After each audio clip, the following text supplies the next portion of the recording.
Hello বন্ধুরা, আমার চ্যানেলে আপনাদের স্বাগত জানাই। আজকে আমি ম্যাঙ্গো ফ্রুটি রেসিপি শেয়ার করব। সম্পূর্ণ ঘরে থাকা ২টি উপাদান দিয়ে তৈরি করব। ২টি পাকা আম নিয়ে নিয়েছি এবং একটি কাঁচা আম নিয়ে নিয়েছি। আমগুলোকে সব কেটে নিয়েছি। কাঁচা আমটাও অল্প পেকে গেছে। তো এবার আমি মিক্সচার গ্রাইন্ডারে দিয়ে ব্লেন্ড করে নেব আমগুলোকে। আপনারা কাঁচা আমটা দেওয়ার চেষ্টা করবেন। আমার আমটা পেকে গেছে। ব্লেন্ড করা হয়ে গেছে। এরপর আমি দেখিয়ে দিচ্ছি কেমন হয়েছে টেক্সচারটা। এরপর ছেঁকনিতে ছেঁকে নেব। আমগুলি ঢেলে ছেঁকে নেব ভালো করে।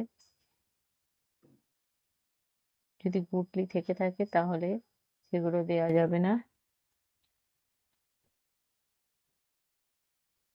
মিক্সচার গ্রাইন্ডার থেকে ভালো করে মুছে মুছে আমগুলো নিয়ে নিলাম। এইভাবে বাড়িতে থাকা আম দিয়ে ম্যাঙ্গো ফ্রুটি বানিয়ে নিলে খুবই খেতে সুন্দর হয়। বাজারের ফ্রুটি, বাড়ির ফ্রুটি বোঝাই যায় না যে বাজার থেকে কেনা না বাড়িতে বানানো।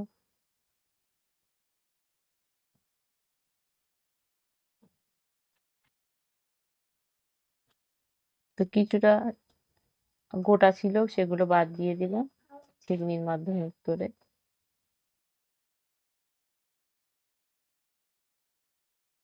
এরপর একটা হাঁড়িতে পাল্পগুলো নিয়ে জাল করব।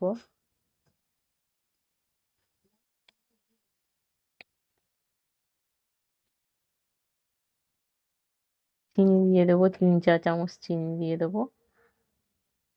এখানে আমি কম করে করছি, আপনারা বেশি করে বাড়িতে ফ্রিজে স্টোর করে রাখতে পারেন ৩-৪ মাস। তবে স্টোর করে রাখবেন যখন তখন তাতে জল বা বরফ কিছু মেশানো যাবে না। স্টোর করে রাখলে ওইভাবে রাখতে হবে, পরে জল বা বরফ মিশিয়ে খেতে হবে।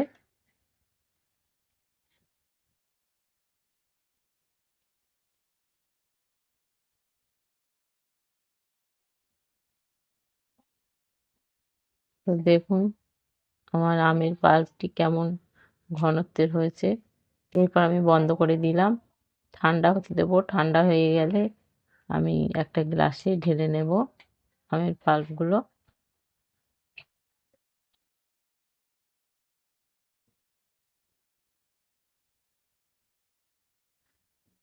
গ্লাসে ঢেলে নেওয়ার পরে দুটো আইস দিয়ে দিলাম এবং জল দিয়ে দিলাম।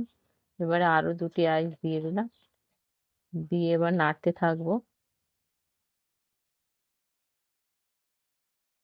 ভালো করে নেড়ে মিক্সড করে নেব। আমার ম্যাঙ্গো ফ্রুটি তৈরি।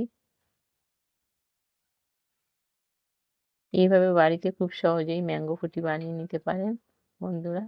খেতেও অসাধারণ হয়, পুরো দোকানের মতো ম্যাঙ্গো ফ্রুটি খেতে হয়।